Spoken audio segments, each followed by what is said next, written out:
Hey Paradise people. We're back with another episode and this is actually the final episode. So I've got the final boss. Stop I've got the final boss on the How Much Are You in Control series. This is episode 9. I don't actually have a title for it yet. It just depends how this conversation goes. But yes, I got a guest with me today. She's been on the podcast before. She's making her second debut. I'm very grateful. I'm very grateful to everyone that's jumped on, but I'm very grateful for you being here and giving up your time to be here and have this conversation with me. So if I do an introduction, this is Sarah. Hi guys. My childhood best friend. I've known Sarah since she was 4 years old. We went to primary school together, secondary school together, sixth form together, went to uni very close to each other as well. She lives down the road. We literally spent our whole life together. Pretty much. Like my sister, basically. Like more than that, honestly. So this is an exciting topic. I'm grateful to have you on.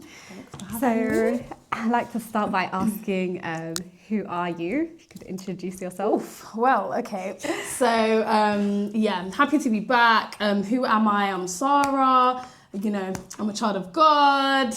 I'm a sister. I'm a daughter. I'm a friend. I'm a colleague. Like, you know, all of the above and that and more. But yeah, no, I'm always happy to come and talk some stuff on here. Okay, love that. I think even me asking you who you are and it's who you are to everyone else already kind of shows your heart. So this is going to be cringe now. We're just loving off each other. Anyways, let's get into it, guys. Okay. We're in the last episode. Obviously, it's going to be a serious one. So we've known each other since we're 4 years old. It's been more than 20 years. Literally. Since we've known each other. Wow. And normally you're in school when they say like, where do you want to be in 10 years? Where do you want to be in 15 years? Where do you see yourself in 5 years, right?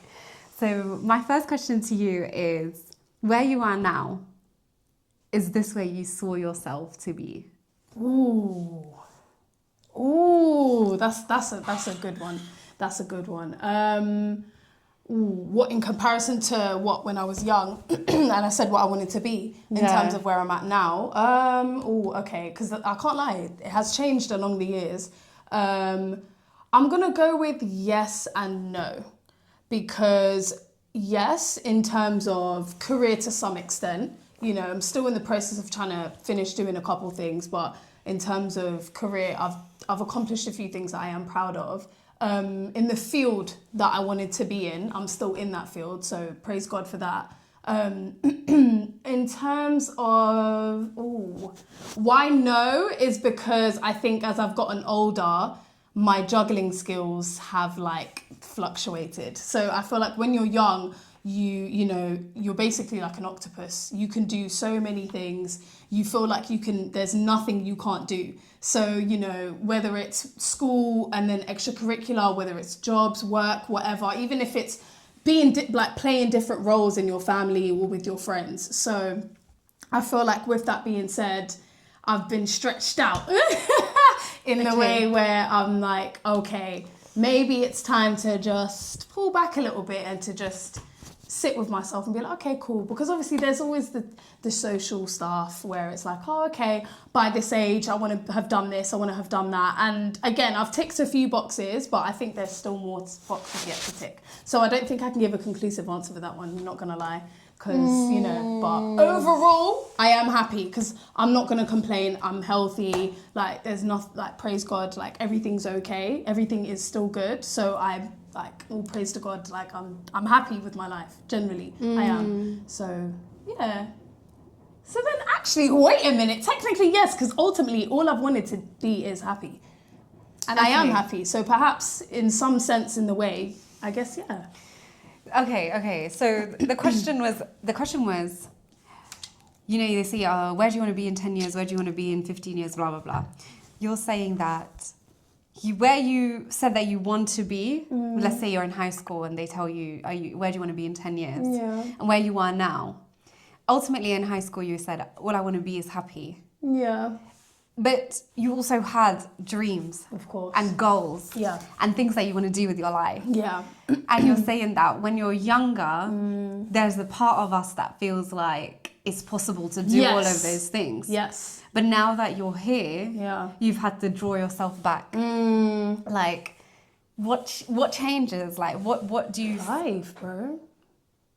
Life. Obstacles, relationships with yourself, relationships with others, the state of the world. There are so many different like factors that factor into that, which is why it varies and it changes. But I think ultimately it would be yourself, because you're not the same person you are every year. Right. So with that being said, despite what's going on around you and your atmosphere and your surroundings and environment, within also changes. So that goes with that. And then from there, you're like, okay, so your wants and desires change. The way you think changes. The way you see yourself, the way you see others, like how you navigate your everyday, like it shifts, and all these things make a huge difference in, you know, what you plan to be, your current state, etc. So yeah. I hope that answered the question. It does, but it also touches on something. And it's the idea that when we're young, we're so ambitious before reality of this world comes in. And then people just stop dreaming. Ooh. Not to say that that's what you've done at all. No, but just to say that we get so caught up in the routine of life that everything that we dreamt of being when we were younger, we kind of put it to the side. Because the system's designed to dim our light.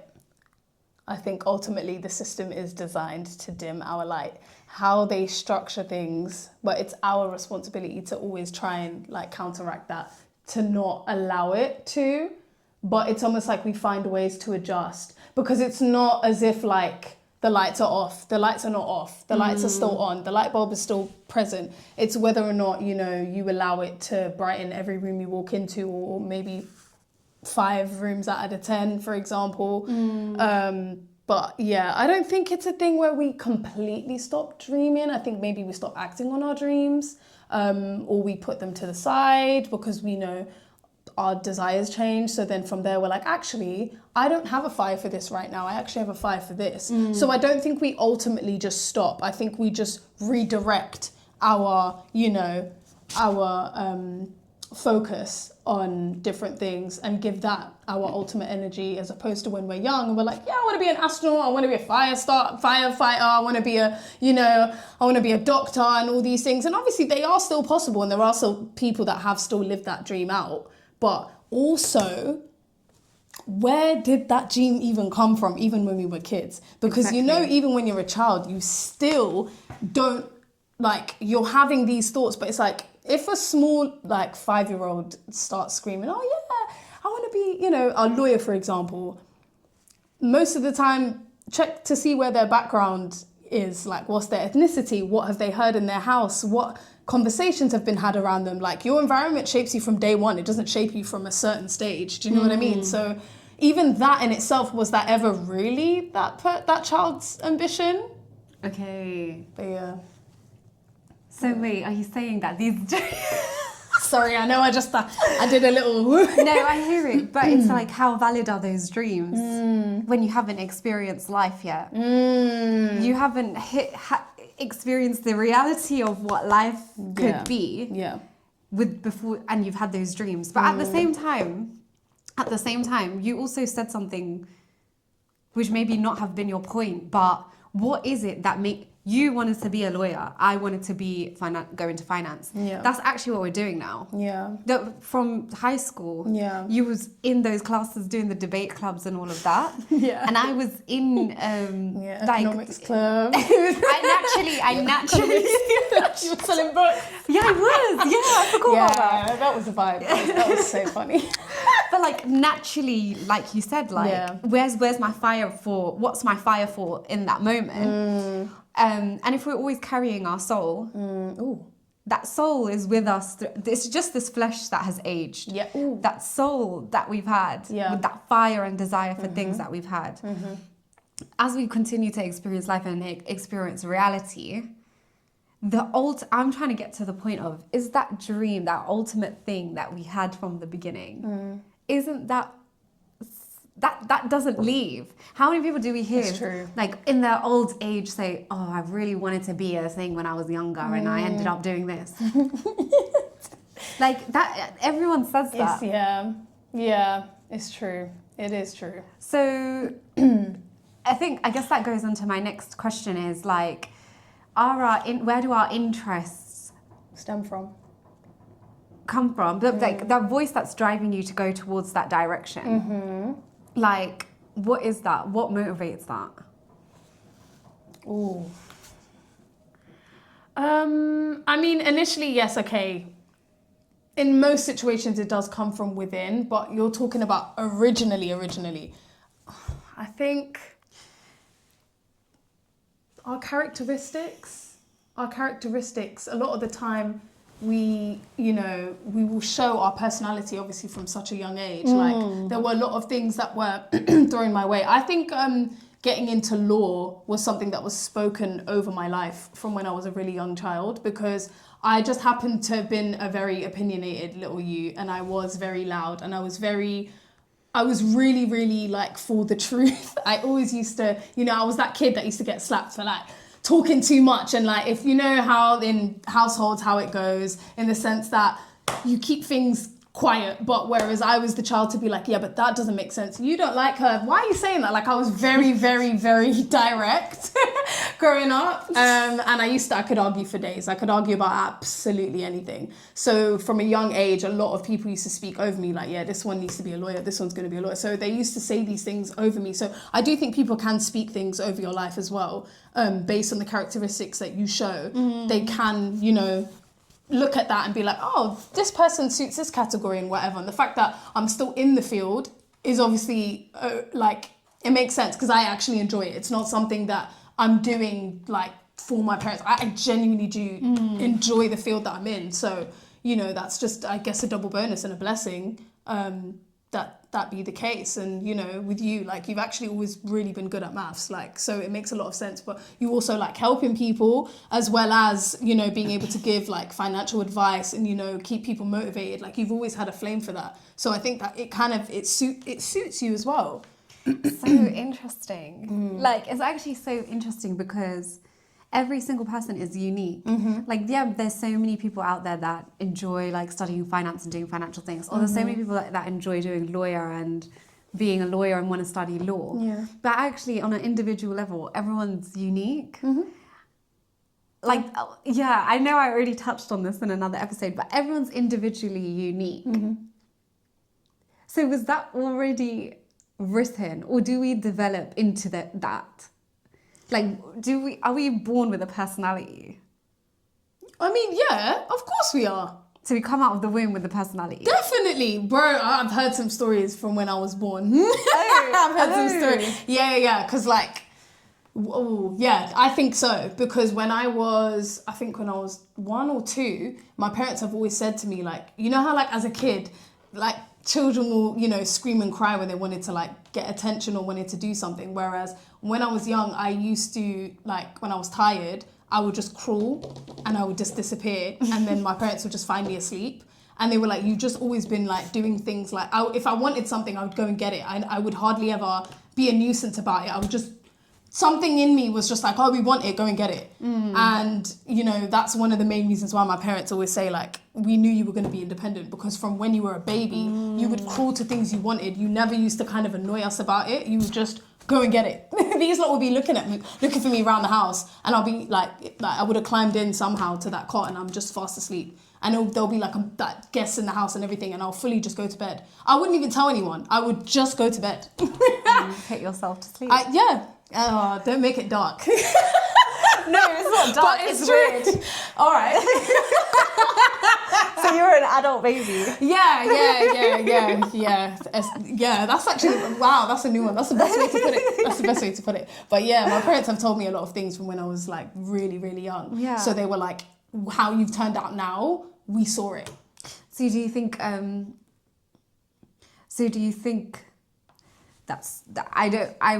need to understand this more, but that soul, I guess, that was put into you, it's already developed before we are given it, or? I think, yeah, 100%.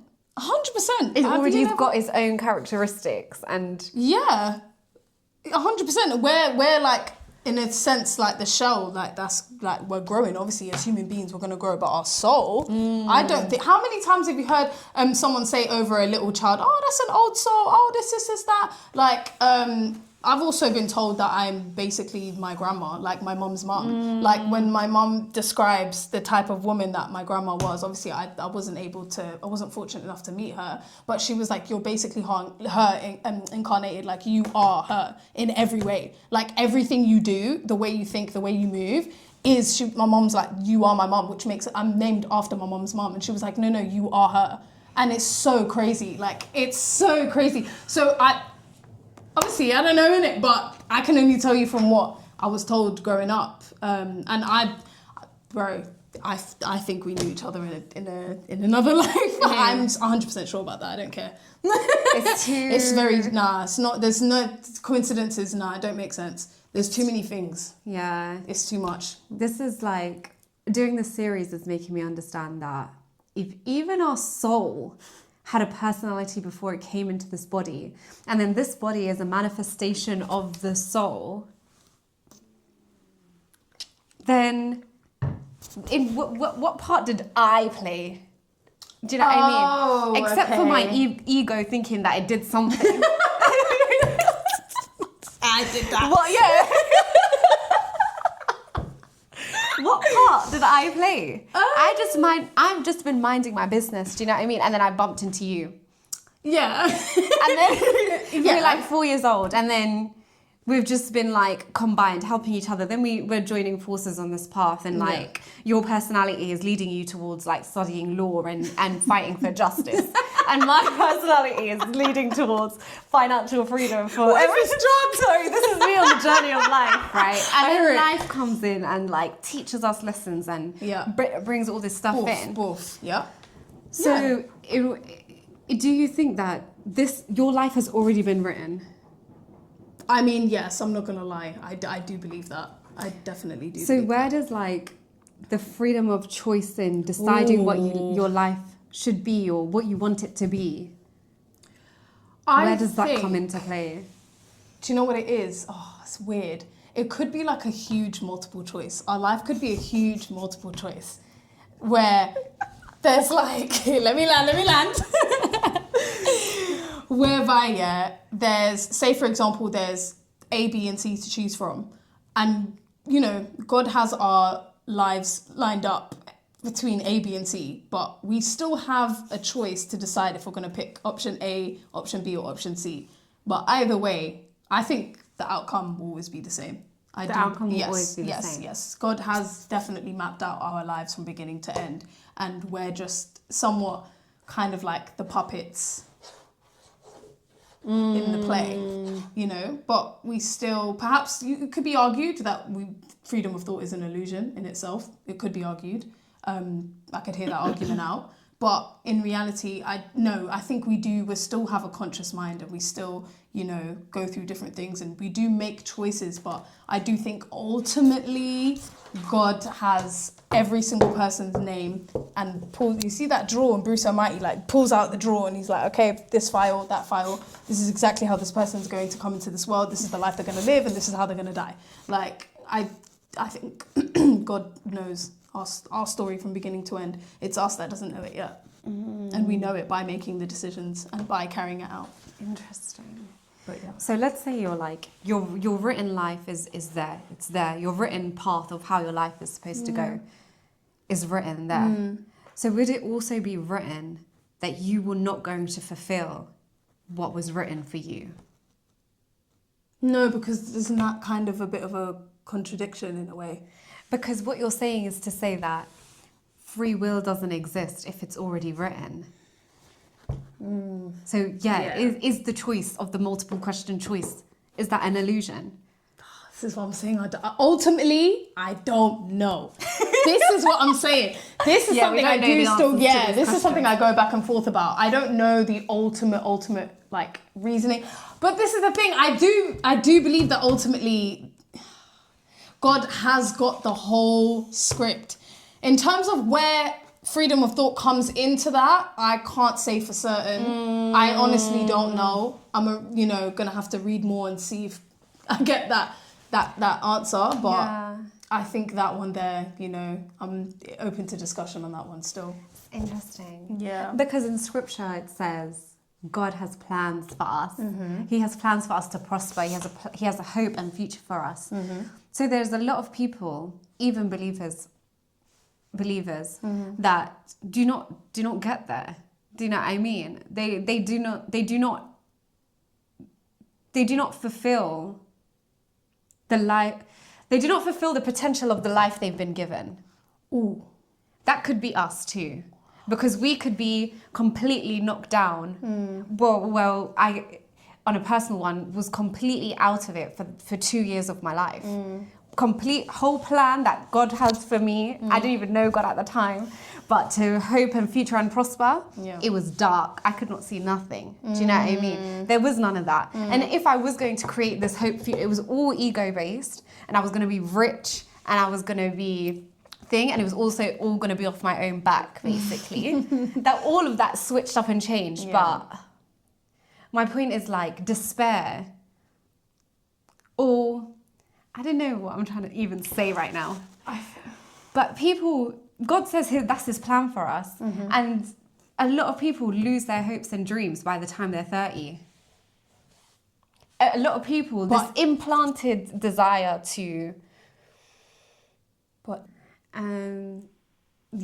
so interesting. And I think like there's going back to like the natural abilities and the natural little trinklets and bits that we have that are so unique to us.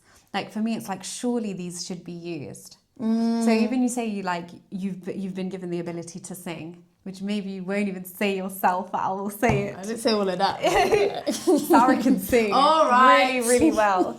And like, not to say it on camera, but if you've been given this ability, is it a sense of in this life it has to be used? It doesn't have to be used for fame and fortune. Do you know what I mean? Yeah. But like you said, it could be used to serve the kingdom. Yeah. And could sing in the church, could, stand outside people's houses and just start singing, like a Jehovah's Witness, just stand in the street, start singing.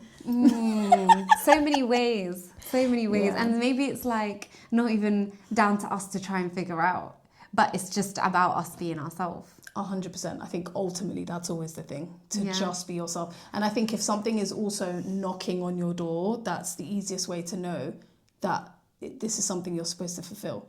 If it's bothering you, if it's nagging you, and it's something that you feel like you're wasting your life, that is a call you need to answer. Right.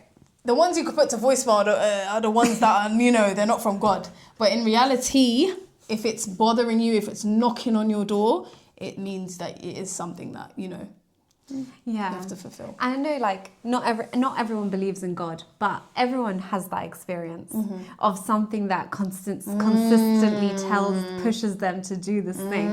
So you're calling that the voice of God. Yeah. I would love to know what someone who doesn't believe in God would call that, because even when I didn't believe in God, I knew that was coming from a greater power than me, and that I had to listen to it.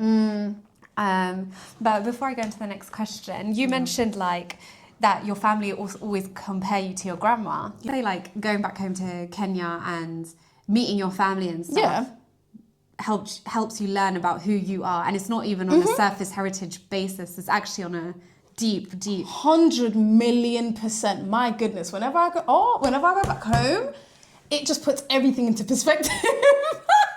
Right. I'm like, yo, okay, this is why I say this. This is why I do this. This is why, we talk like this. It puts everything into perspective. Especially because recently, obviously I was in Kenya last year and I hadn't been like from 10 years before that, like when I was a teenager. So all those years, of just being stuck in the UK or going to Europe or whatever, and then going back home, cleared everything up for me.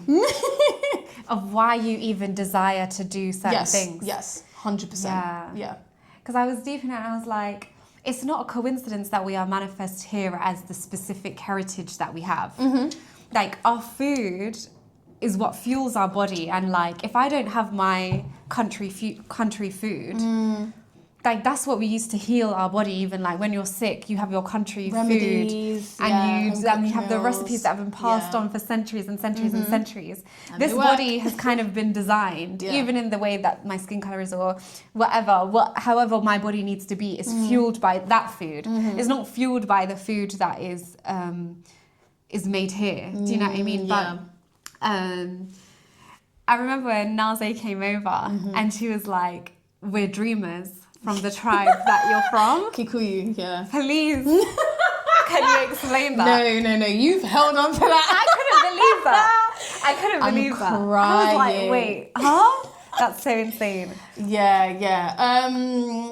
You know, okay, the whole aspect of being a dreamer. So basically, it's a it's a thing where like, yeah, we get like messages in our dreams. So But specifically, like where that area, it's not necessarily, it's the tribe. Like, you know, like each tribe in Kenya, they all have like a thing that they do or something they're famous for. Like Kikuyus, for example, like we're like business people, very business orientated. But obviously on a spiritual level, we are like, you know, like we get messages in our dreams. That's like so yeah. My interesting. great grandma, oh my God, her connection to God, direct. Direct. Like the feelings are like incredible. Like you see how like we'll pray and then God will give us an answer or he'll give us a sign in other ways. Like no, like my mom gets like answers in her dream. She'll dream about something and they'll be like, yeah, like. And that tribe is known for having dreams. It's got a bit of a rep. That's so cool. I love that so much. Yeah. I love that so much. And I think like specific heritages, like I would say for me, it's the connection to the ocean. And like going back home. It's so interesting. Anytime I'm in the water, I'm like, I've been here before. Like this is something I'm carrying. Has known this and been this and done this for years and years and years beyond my age. See? So my soul knows more than what I know now. Do you get what I'm saying? 1,000%. 1,000%. Like, I'll be living and then something gets revealed to me that I already knew, but only got revealed in that moment. Yeah. No, it's insane. So we're like living and carrying this thing that already knows a bunch of things. Yes.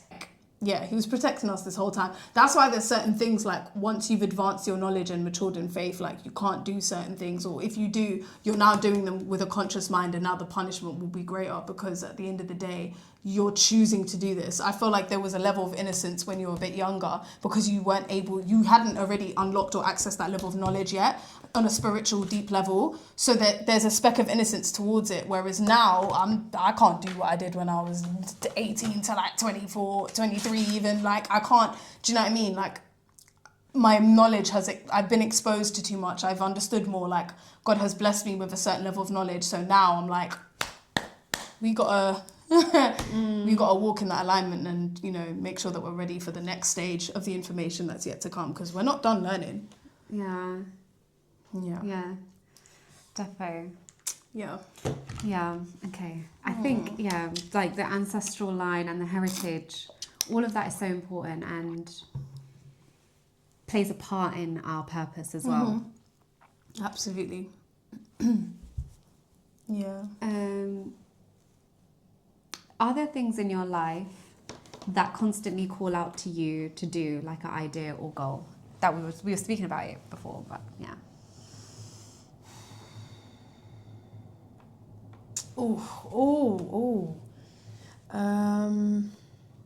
Yeah, I can't lie. It's to just give, serve. And it's weird because I got to a point where I started to feel overwhelmed by it, and I was like, whoa, because I feel like I've been doing it all, like pretty much all my life anyways, but it got to a point where I was like, could somebody else do this now? I'm tired. And then it got to a point where God was like, no, cut that out. And then I actually had a conversation with Loz about it, and she was like, bro, like what we're given is lent to us. The opportunity, the blessing to be able to help people is a gift from God in itself. Don't be selfish. Don't hog it and think that you're the one that has the authority over that capability. No, God gave you that blessing so you could bless others and help people with it. So, you know, just I guess being like generous is something that I think we should all be doing. But I feel like there's like a thing in the back of my head where I'm like, no, give, help, give. Even if it might slyly be at the expense of myself, I always... I can 99% of the time I can see the reward of it, because there's nothing greater than being able to like help people you love. But again, not even just people you love, but obviously strangers as well. Like, yeah, and that's probably the nagging feeling that I consistently feel, that even if it might be a bit of a nuisance or I might have to go out of my way, but just because it might seem a bit of a naggy thing for me, for that person it could be it could change the trajectory of their entire day or even their entire life. Because see how we were talking about before in our last session about every time you meet someone, you don't know that you might be their first encounter with like Jesus Christ or knowledge of the sort. So it's so important to always be an example of that. Obviously, as human beings, sometimes we fail, we fall, like, you know, we're not always going to be perfect 24/7, that's fine. But I think the constant nagging would probably be to just keep giving, no matter how much, regardless, like whether I'm getting it back, it doesn't matter, like just give regardless, because I like God, he knows what he's doing. Okay. So yeah, it'd probably be generosity for me still. Okay. In every way. Huh? In every way, not just like financially, like just in general. Yeah. So do you feel like your life is kind of, that's what your life is based around right now? No, my whole life. Your whole life My is whole based... life, yeah. Oh, since before? Since I was like 2. Because, anything I can give, I should just give. Yeah, from whether it was my clothes when I was young or whether it was... no matter what it was, I feel like I've just always meant to I'm just always supposed to give. Yeah. And you're saying that's actually been hard? It's only been hard recently, in like now that I'm in my late 20s. I think it's only become a bit tricky because I'm getting to a point where I'm like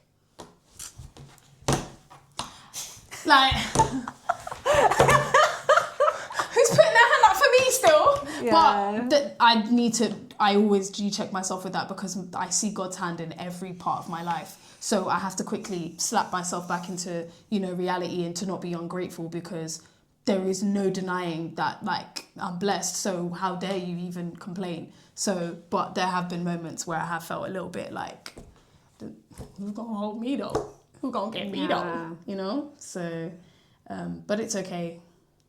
It's all right, man. No, I hear it. Like, it's actually not easy. It's not easy to be completely selfish, and it's not easy to be completely giving. And it's not easy to be so completely entrenched in hate and so completely loving, because it's a lot. It's a lot. It's taking a lot of energy to be selfish, and it takes a lot of energy to be giving. And it's just like finding that optimum level, finding that optimum balance of... I think we're always finding it. Being able to give without now me being so drained down on the floor. Yeah. Because people are cool, but we're all still like... Mash up. 100%. Yeah. We're actually all still just yearning for... I don't know, like... We're still babies in this. We're still learning. We're still evolving. We're still picking things up. We're still doing this. Like, all you have to do is just keep focused and keep trying. But to be 124/7. Yeah. You have to have those moments of being like, my purpose is to give. Yeah. And now giving actually feels really hard. Yeah. And then it's like, are you still going to be that person that gives though? And then your spirit just goes... Empty your account.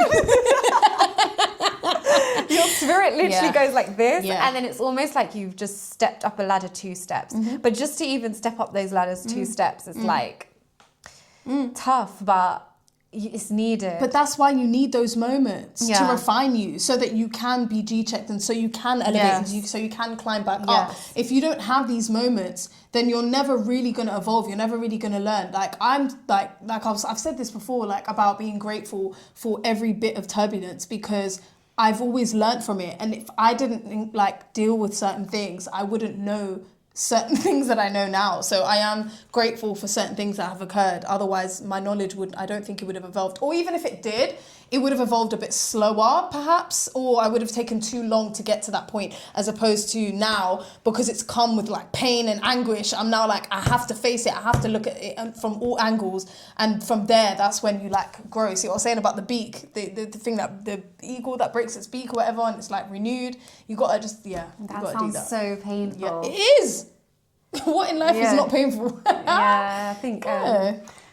I realized like I really hate being inconvenienced. So bad. I was like, this is so inconvenient. This is so inconvenient. And it was like, what's wrong with you? You want everything to just be accommodated to you. Do you know what I mean? It's just those two voices just going at each other, and then eventually it's like the sea parts basically, and you're just walking on the dry land as like God directs you in what the righteous way is. It's so interesting. I'm so grateful. I'm so grateful. Sorry. But yeah, okay, amazing. Attachment. And why do you think, or what do you think makes you attached to something or someone even? Ooh. What makes you attached to someone? Healthy and unhealthy. I think I'll start with healthy because that's the easiest one. A healthy attachment to someone, I think, is stemmed from how they make you feel. If around that person you feel a level of warmth, understanding, and, like a comfort level, that you can form an attachment to that person, which it can be dangerous because if you're heavily reliant on that person for your happiness, like that's not correct. But this is, the word attachment is a bit heavy. But because I could say I'm attached to my friends and family to some extent, or maybe that's not the right word to use, but like I'm aware of the importance and the amazingness they bring to my life. So I would feel, if God forbid anyone was to detach from that, I'd feel it straight away. So I think everything is kind of linked to feelings when it comes to attachment. Yeah. I don't think logic is applied when it comes to anything attachment based. I think when you're attached to someone in a negative way, I think it's they have made you codependent on the way they make you feel.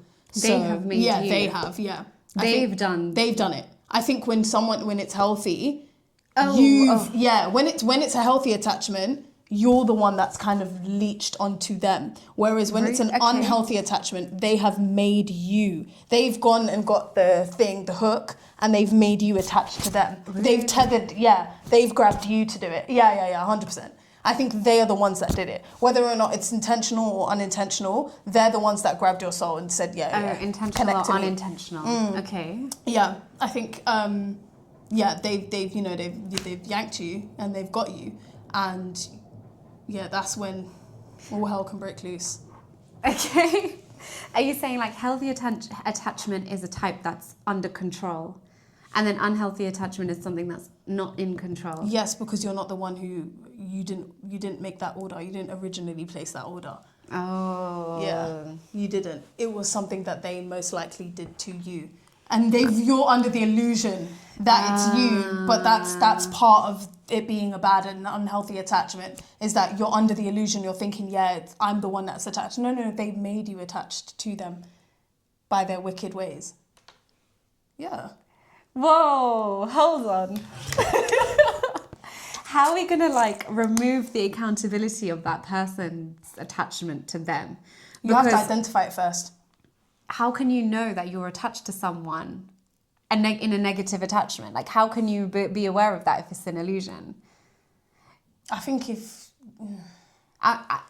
you're originally a self-aware individual and now you're going through a situation where you're unhealthily attached to someone, you can't lie, you have to find your jumper cables.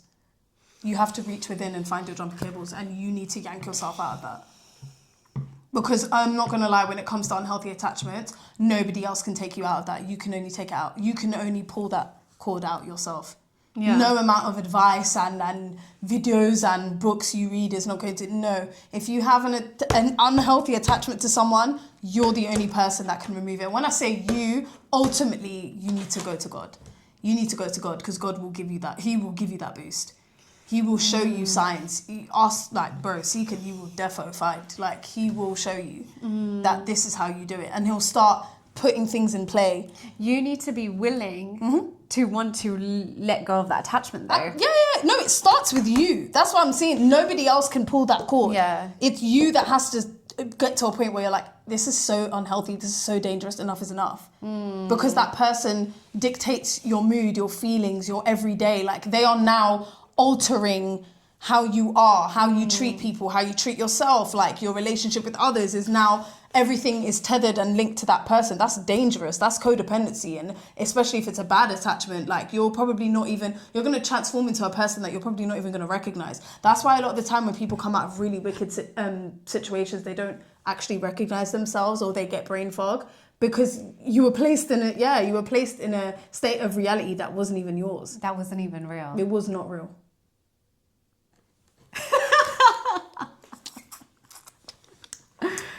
So interesting. Yeah, because I think we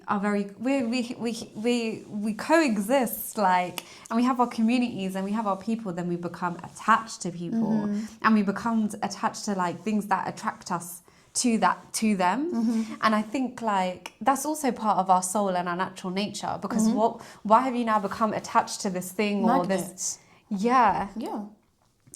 So, like, are we supposed to be individuals that coexist, or do we need to be interlinked? I think it's still important to know that, like, especially, I guess, if you are a believer, yes, you know, you are supposed to look after your brothers and sisters. You are supposed to be loving to your brothers and sisters. You are supposed to forgive, etc. But I think being able to acknowledge whether or not you're actually attached to someone, or whether or not you're just close with someone and you appreciate being in someone's presence, you choose that person every day. Those are two different things. That's why I feel like the more you, like, you know, read into things, the more that will become clearer. Because ultimately, when you are really, really close with God and like the love of God is so heavy, it makes it easier to not actually be attached to people, if that makes sense. Yeah, I agree. Yeah. But let's say, like, we're both obviously, don't even expose us like that, but yeah, we're both not attached to anyone. Yeah. It's just us right now. Yeah. So and we've experienced being attached and negative attachment and having to come out of that, and how scary being in such an illusion is. Yeah. But let's say you have children, let's say you have a husband, and you have your family, and like, there is attachments that I have, do you know what I mean? And it's like, I don't feel like I'm in control of that. These people are in my consciousness. They're part of my conscious field. Everything I do is almost interlinked with their lives. Yeah. I can't just dash this away because there's people that need care to know about you. Yeah, of course. And yeah, so like, how do you think we should navigate these things? Let's say you have a husband and children, or even your parents, like, who you love so much, or even us as your friends. I think friends is easier. They're just understanding. Like, it would just be like, I need to disappear, or I'm doing this right now, or I'm not going to reply, and that's fine. But like, there's like a different kind of love. Yeah. So yeah, how do you navigate an attachment that has got to do with love? Yes, you kind of have to ask yourself, if this person was not in my life right now, how much of an impact would that actually have on me? Because obviously nobody wants to lose a loved one, but that that shit rocks your world. Do you know what I mean? And that's a permanent hole and permanent stain on your heart forever. Like you can't, that's not something you just grieve, do funeral and keep it stepping. No, that's a permanent pain. So you just learn how to live with that. So I guess I wouldn't call having an attachment to like family and friends negative unless, no, because then that contradicts unconditional love. I was going to say unless they're bringing wickedness into your life, but then again, unconditional love basically means that no matter what, because obviously friends and family have made me have grey hairs, but it has never questioned, I've never ever questioned the love. Yeah. I've only ever questioned that you're jarring me, but not to the point where I'm like, I don't want you in my life kind of thing. Yeah. So, ooh, damn, what was even the original question? It's about attachment. It's about attachment. Because a lot of our life, like you literally said, the purpose that you feel calling out to you all the time is to give. Yeah. And for me, it is like, what's the point in me living just to live for myself? No. What's actually the point? No. I don't think we're just individuals that coexist. I think we're so deeply interconnected that we create a one consciousness reality that we live in to that point. Damn. Do you know what I mean? Yeah, no, that makes sense. That's kind of heavy, bro. I think it's very deep. I think every action and decision that you make today doesn't only impact the reality of what we experience now, but it will also impact the generations to come.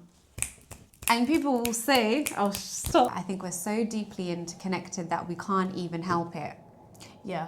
Which is why I want to come on to my next point about seeking acknowledgement from the world. Yeah. And from man. Man, human. Right. Sorry, I seeking just needed that acknowledgement from clarification. human. Okay.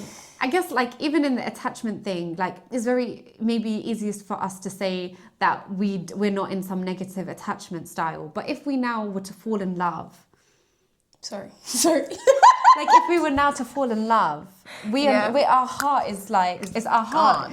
Is we try to have it for God as much as possible. The world can take over in moments. God pulls us back because he is amazing. But I'm worried that if I now give my heart to someone, another person that I love dearly, that's not my family or friend, what if I become attached to them? See, now, based on historical events, I thought the same thing. But now, because of where we're at with God and where we're still trying to get to, I genuinely do believe that if God is the centerpiece of it all, you don't actually have anything to worry about. Well, we're not talking about trusting God just earlier on before this. So I genuinely do think there's a reason why we're supposed to be like one, like in a marriage. And was like, I think if a marriage is genuinely blessed by God, I genuinely don't think you'd have that concern. Because at the end of the day, your husband is also seeking God. If you're seeking God, he's being led by God. You're also listening to God's message. Obviously, now Christianity and everything in terms of submission and everything, like in the rightful order, I completely hear that. But I genuinely do believe if he's being led by God and you are constantly praying to God, you're both supporting each other in your walk with Christ, I genuinely don't think that is a concern that we would need to have. I think that was a concern in the past because God wasn't the centerpiece of the relationships. Whereas if God is involved now, I honestly don't think that would be an issue. Yeah, you're right. You're right. There's nothing to be afraid of because once God is involved, not even partner or whatever, but the right people in your life are going to align you to have a better relationship with the Most High, divinest, goodness, greatest, ultimate sight upwards only. Yeah. Do you know what I mean? Yeah. They're not going to try and make you look down or look left and right. Or redirect you or pull you towards temptation or do any of that. They're only going to want you to look upwards as well, if that's what you're on. That's true. That's true. Okay, amazing. Acknowledging. Acknowledgement of others. The question is like, how much do you think you're in control of that emotion or that desire to want to be acknowledged or seek acknowledgement from man as we do live in society, basically? I think that's an hourly battle. I honestly do think that's an hourly battle. I think when I was young, because I actually was thinking about this recently, I think when I was young, I was a lot more carefree in everything that I did, and I didn't particularly care about who was watching, who cared, who gave me approval or whatever. I never cared. I would just do whatever I wanted, and then the consequence of whatever it was, and that was with every area in my life. And then it got to a point where I got to a certain age where I was like, no, we need to think first, act second. So now I'm at a point where, because of doing that, but the consequence of doing that, you do have to be careful, because in doing that, you become overly cautious of the world's approval and acceptance on what you're doing. So maintaining that balance, I do personally, I think that's like a regular thing that I have to like G-check myself on. And I have to, I think it's important for us to sit and be like, so now if nobody saw me do this, if nobody ever found out that I did this, would I still have done it? And will I continue to do it? I think if you ask yourself that question, whatever answer you get tells you whether or not you're doing it for God or doing it for man. Yeah. That's when you'll know. Because a lot of the time, there's a reason why we're not supposed to seek approval when, like, if you do things like give to charity, or if you help someone, you're not supposed to boast about it. Like, love is not boastful. Like, you're meant to do it and then move on. You're not meant to do it and then advertise it and show it off and stuff, because now you're yearning for outside approval. But God already saw you doing it.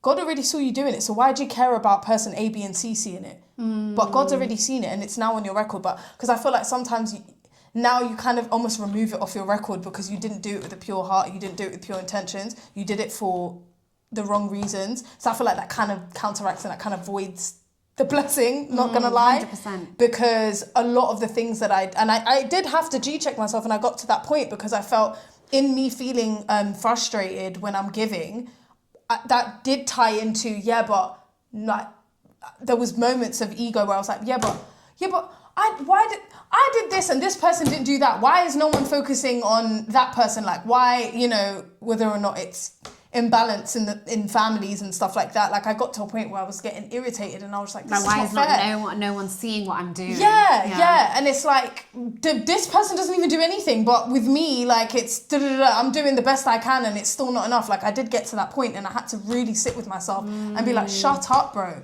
Just shut up. You did that because God told you to do it. Right. You did that. You got that thought because God told you to go and do it. Don't void your own blessing by worrying about whether or not it's been recognized by a family member or, whoever. And I think that's why I feel a bit like awkward now, I think, with social media, because like, when you're younger, you post everything. And then I got to a certain point where I just stopped caring about posting a lot. And before, I used to document my every move. Like, I just carelessly snap just because I wanted to. But now I'm like, I don't care. I know it happened. I know it happened. My inner circle knows it happened. That's it. Yeah. I don't need to, parade every single tiny little thing. Like I stopped caring. But I think that's a generational and a youthful thing. But as you mature, you have to make sure, because you think the older you get, the less you're gonna care. But sometimes you can get older and you actually might care more. So you have to make sure that you do that self-reflection and you G-check yourself to recognize, okay, why did I do that? Yeah. And again, going back to, you got to make sure if no one saw this, would I still have done it? It's the superficial thing that we're talking about. It's such a horrendous word. But are you superficial? And be like, no, I don't want diamonds and money. But you can still be superficial in other ways, because you just want to be seen. And that's a natural desire as well. But these natural instincts actually lead us to, it says it in scripture, but it's our natural instincts that come from the flesh.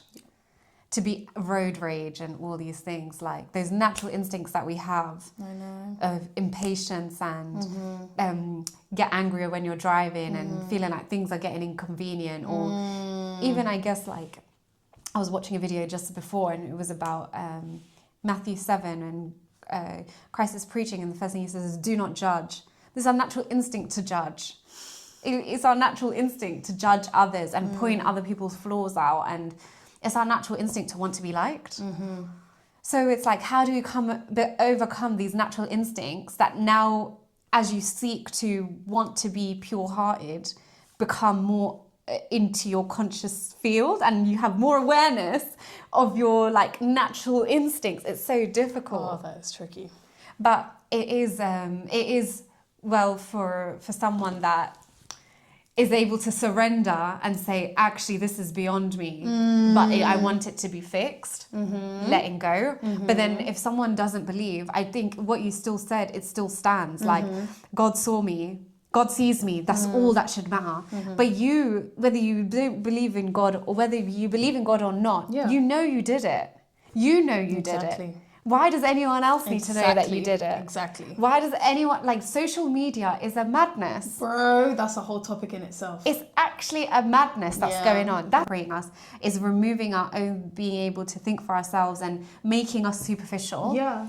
Everything is like, oh, I can record this right now. Yeah. Or I should take a picture of this right now. And we're even recording this conversation, but the point is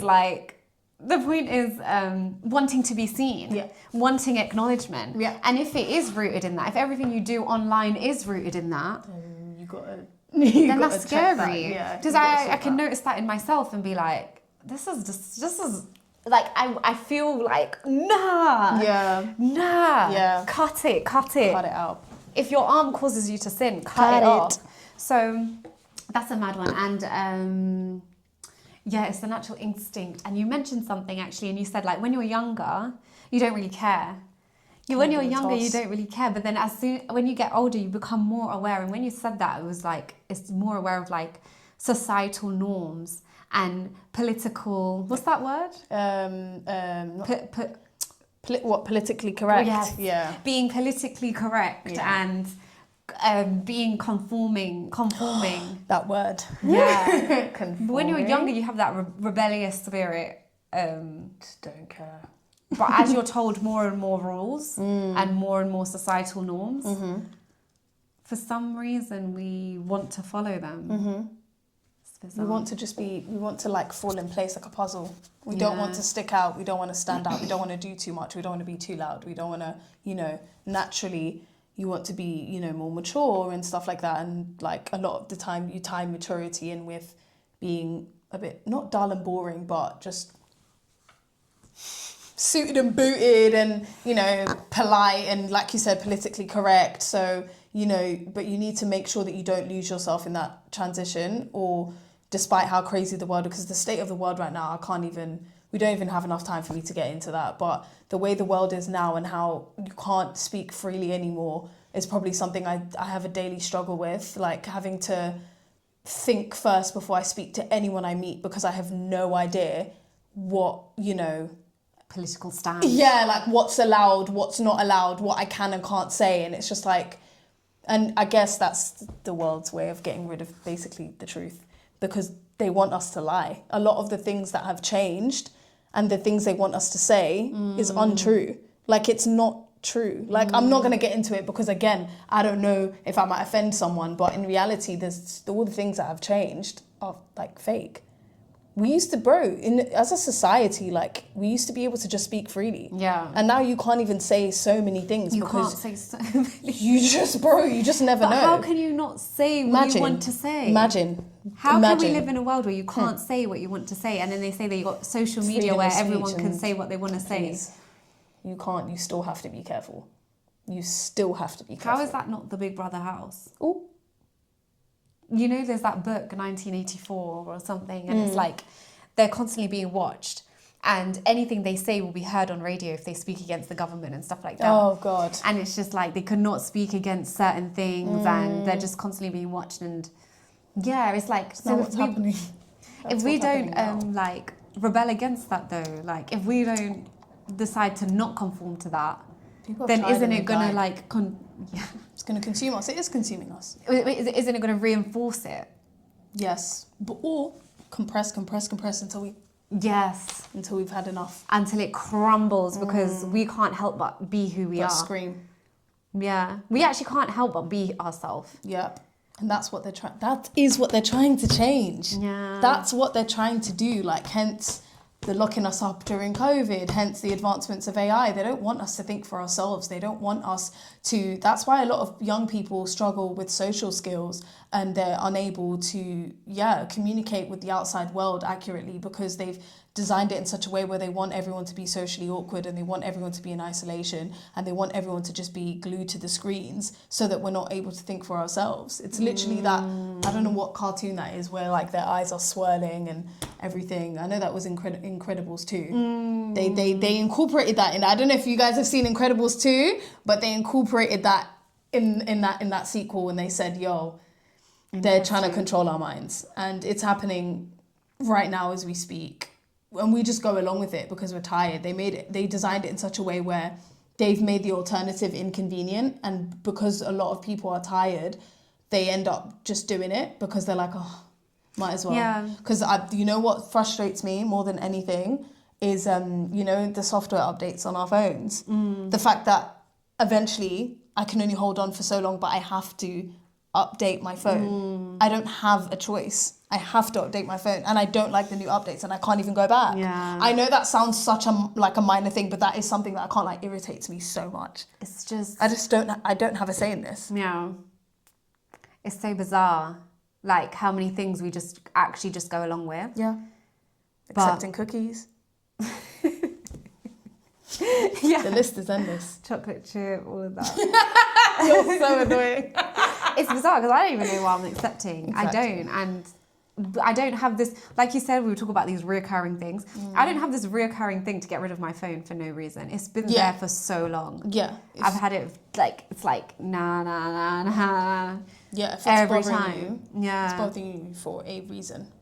And on this topic as well, I think it's specifically designed to it's the children and the younger ones, because they're going to be the future. That's why they're messing them up from now. Yeah. They got to kill them from the root. That's Those what they're doing. 13-year-olds enter COVID, 14, 15, come out and they're 16 now. And then they you went wonder through why. ultimate years of puberty in COVID. Staying in the house. Yeah. No wonder they don't want to leave the house. No wonder they don't have a clue how to even talk to boss man down the road. They don't even know how to communicate to shopkeepers. Then all of a sudden, everyone's got mental health. That's a separate topic in we itself. need to talk about. Not we need to talk about. Maybe another series, but that's not a joke. We can be like, why is everyone saying they have anxiety and depression and da-da-da-da? No, people genuinely have it, actually. Yeah. People genuinely are struggling with these things. But the advancements of it came from somewhere. Right. It came from somewhere. Right. And if you're seeking validation and acceptance and pure happiness from a cellular device, of course you're going to be depressed. Of course you're going to have anxiety because you're looking at these people's fake lives and you're thinking, but I want that. I don't have that. So now I can't leave the house. Yeah. Or now I'm not good enough. Now, you start having these wild thoughts. That's why I do, whenever I hear, anyone's done, a social media break, I'm so, I hear it. Most of the time when I come back from work, I will leave my phone in my room, or I leave my phone in the living room and I'll be in another room because I just can't. I've spent 8 hours or 7 hours consistently staring at a screen, and now you want me to come back from work and no. Yeah. You can have a little scroll here and there, but the 20 the hours and hours on end staring at the phone, I can't. Yeah. I can't. I It will don't drive me think mad. we realise how much mind capacity it takes. How much everyone's like, I'm so busy, I got no time. No, you do. Your mind space has been taken up. So you think that you don't have time in reality, but your mind is occupied by so many things. Nonsense. And a lot of it is not even real and doesn't actually exist in reality. Yes. When I take a break from that, time goes so slow. Bro. I start to notice things that I didn't notice before. But as soon as I log back on, it's so much noise. It's crazy. Yeah. It's crazy. Yeah. So, if you haven't detoxed from, technology, and even just too much music, just constant, do you know what I mean? Noise. Yeah, whereas before, none of that even existed. We didn't have access to it just like that. I know. So we just lose control. We lose control over these things because it's so easy to access. Bro. Yeah. I run a very strict rebuking system in my brain, a very strict rebuking system in my brain because I know that the devil, when he can't get you, bro, when he can't get your physical flesh, he gets your thoughts. Yeah. So it's very important to, I have conversations with myself. I say myself, but I do talk to myself, I'm not going to lie, but I talk to God on a daily, like all the time. Like I speak to him out loud. Like I talk to him in my head, like when I'm driving, when I'm, you know, even when I'm working, like every day I'm always like, God, is that the right thing to do? God, tell me, show me a sign. Okay, fair enough. And he answers, he answers. But yeah, I think keeping my communication with God on a regular basis and not just in like morning or evening prayers or afternoon prayers, constantly, communication with God, communication with your inner self, regulating your behaviors, because I'm not gonna lie, like we do have a lot of factors that do tie in, and I think emotions is a huge one, because being emotional, you know, that can also redirect your thoughts and your behavior, and it can lead you to do things that, you know, if you were to look at that from a logical perspective, would you have reacted that way? But no, because it was emotionally driven. And I think we all need to self-reflect. Everybody needs a mirror to be put in, you know, in front of their face. And if you, or just look at it, that how you've treated that person. If someone treated you like that, would you have liked that? Would you have been happy with that? So I guess always flipping things back to yourself every single time, no matter what it is, will help you and eradicating pride. Pride is so bad. Yeah. So yeah, I guess that would probably be my way of dealing with things. Check yourself. 100%. Look in the mirror.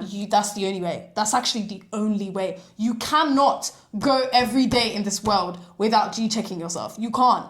And if you do, you're living a false life. I mean, if you don't G-check yourself regularly, you're living a fake life. You're right. You are definitely living a fake life. There's even been times where I'm like, sorry, is that pride?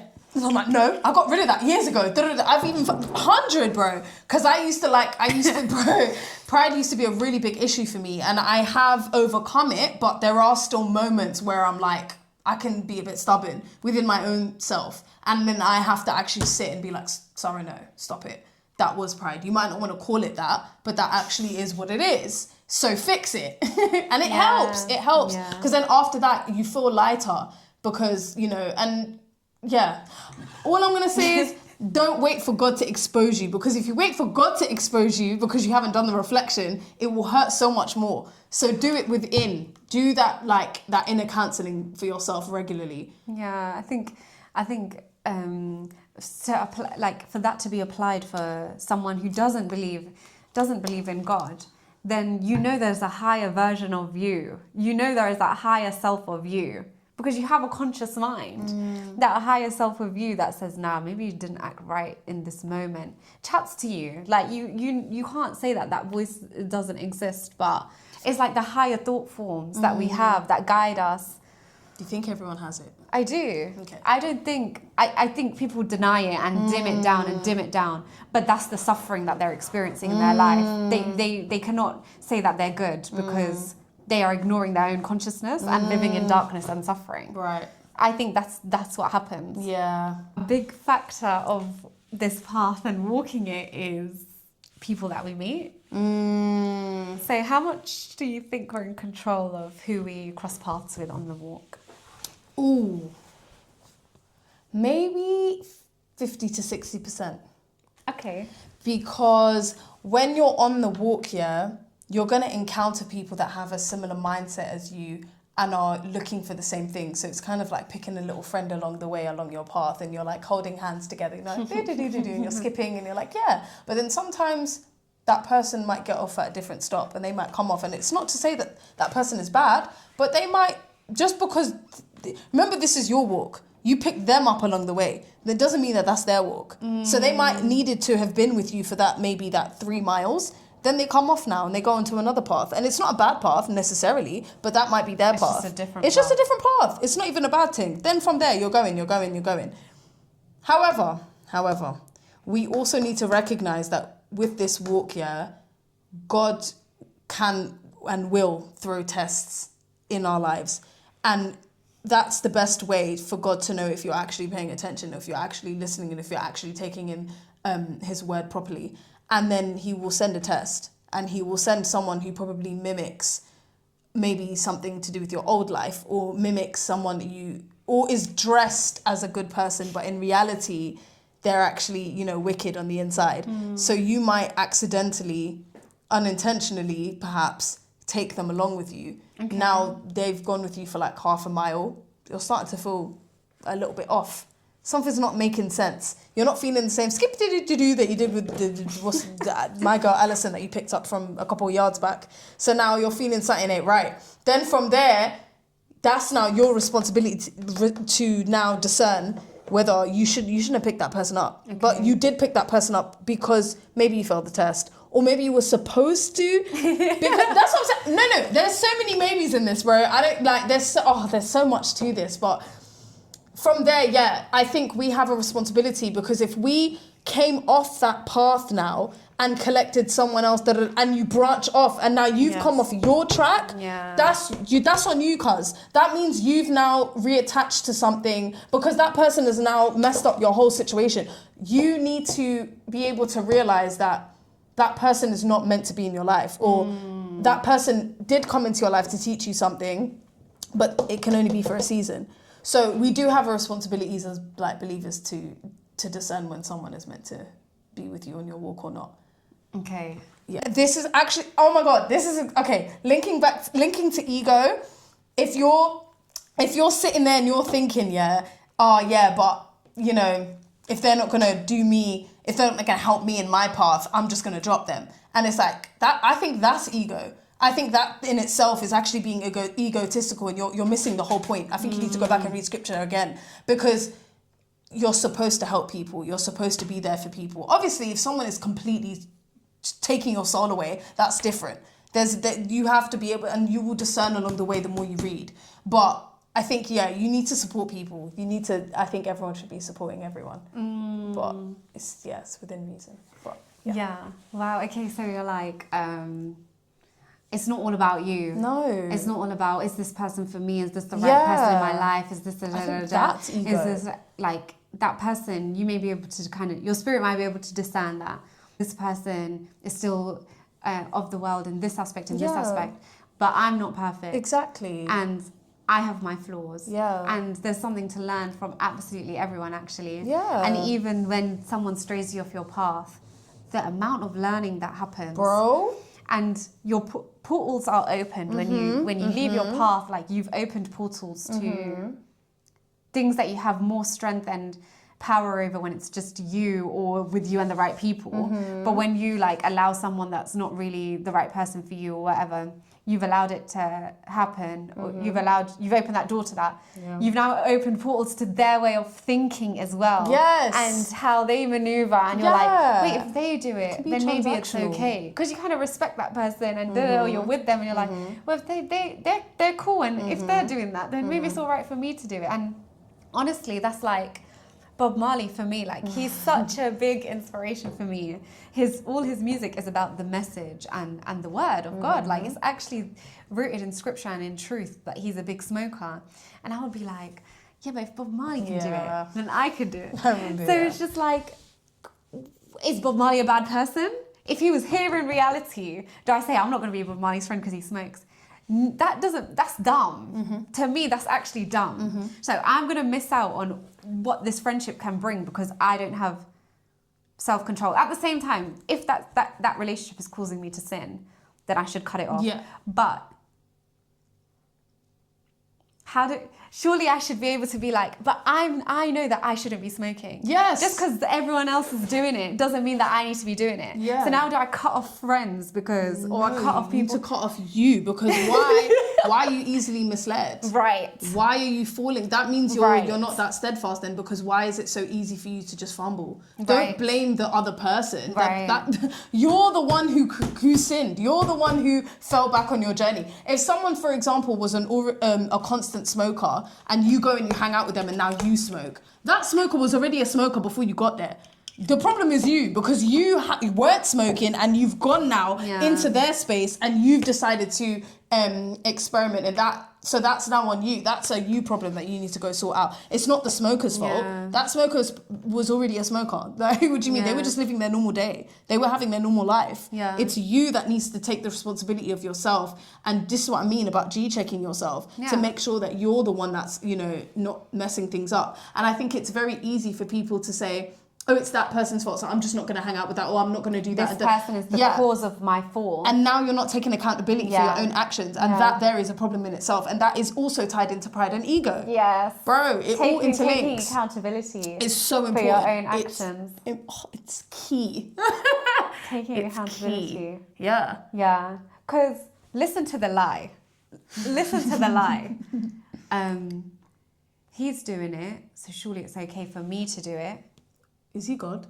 And then you do it and your whole being is like, no, I shouldn't be doing this, I shouldn't be doing this. But you're lying to yourself, yeah, but you're saying, but everyone else is still okay with doing it. So why would it not be all right for me to do it?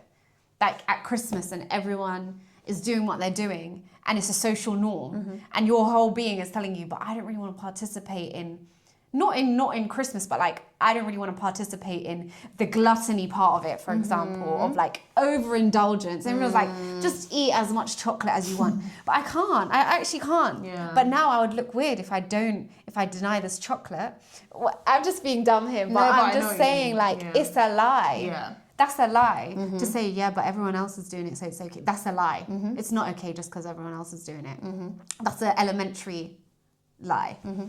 Yeah, that can catch so many people out and will say, oh, this person led me down the wrong path. No, but they didn't. Did your conscious mind not consistently tell you that it's you need to stop? It's you who ignored the science. It's you who ignored your spirit. It's you who denied. You're the one who decided to make those decisions. Unless you're being held at gunpoint or held hostage. Yeah. Under those circumstances, fair enough. But no, bro. That was you who made that decision. Yeah. You need to sort yourself out. Stop putting the blame on everyone else around you. No, it's you who did that, not them. They were just doing their normal day to day. Yeah, and I think it's like about seeing the beauty in everyone, seeing the beauty in everyone's ways and niches, and even in their vices. Like it's like our vices are so character building in who we are. Yeah. If my vice was that, for example. That's like a specific niche to me that I need to overcome to create me. Yeah. So if I notice a vice in you and we're friends, you actually checked me up on that. And you were like, do you really think it's okay to be doing that? That conversation completely changed my perception of it. That's when my perception changed. So to have a good person in your life that can notice when you're not living up to what you should be and can be, like, that's so important. Yeah. That's so important. Yeah. So important. Yeah. But yeah, also I think in trying to ensure that you're surrounded by the right people, I think you need to like dive deep into what you enjoy doing. Yeah. Now that creates alignment. Now that is something. I'm going to summarize it here. We spoke about so many things, and I guess this is the journey. Yes. And we're here now. God knows where we'll be. Oh my God. God knows where we'll be. Yeah. In the next 20 years. Ah. Will we still be friends? Don't do that. Maybe the paths might. The thing is, like, for me, it's just like friend for life. Do you know what I mean? Yeah. But like my mum said, you just never know. You just never know. Yeah. And this is why there's like, we have attachments and we seek acknowledgement. But who and how long, and what if I lose my memory and all these things? Like, it's all so crumbling. I'll remind you.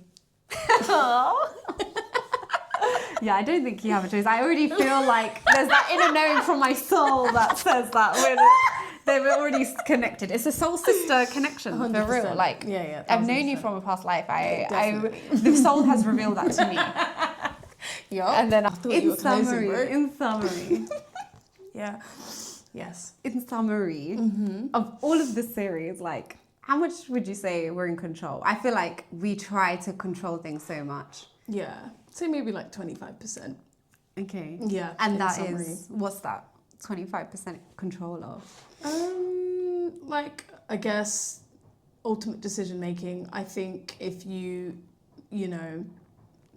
take time to self-reflect, whatever, refining system you have, whatever analysis you go through, and whatever you decide after that, you have control over that. I think, in summary, I can't lie, I'm settling on 25% when you look at the grand scheme of things. 25%. Yeah, I'm going to leave it there.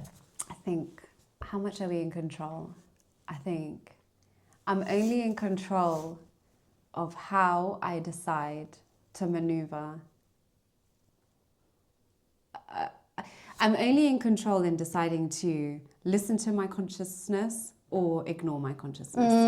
That's the only thing I'm in control of. Oh, okay. People try to control time. People actually think they control. People maneuver and live their life as if they can even control time. I think we have a lot of control, but we don't. We only either ignore our conscious mind or listen to it. That's about it. Yeah, no, I agree. And I think I wanted to do this series because I'm a control freak. But everything I was trying to control. You are. Everything I'm trying to control, I'm not even in control of. Literally. So I'm just being an idiot. Like, I'm just being dumb. I'm just being silly. Trying to control things that I can't control. And yeah, thank you guys. Thank you for listening. Thank you so much, Sarah. You've been so open, and I say this about everyone, it's like so open and honest about personal, very personal, deep, introspective things that you've gone through, that because you've actually done the introspection, you can own it and not be afraid to speak about it. You can own that thing and it doesn't own you. Like, there's no shame and guilt in it, by the grace. Like, there's no guilt and shame over these things that you've been made aware, that have just allowed you to grow and just be able to share it now. Like, that's so amazing, and that's a huge part of why I created this as well, to like have people that are willing to like share the battles that they've overcome and share the battles that they're still facing. Like, no one's actually perfect and said, I've been there, done it all, everything's good now. Like, it's a continuing growing. Yeah. So it's the back to the fact that we're all so interconnected that everyone can relate to everything almost, like just because we're on a human level, like, yeah. So thank you so much. Thank you for your beautiful, beautiful, amazing heart that you're always that you're willing to share, and like the way you've navigated me, even in my own path, how you've been there right by my side, had to end the series with my bestie. All right, thank you guys. That's a wrap. Over and out. Jeez.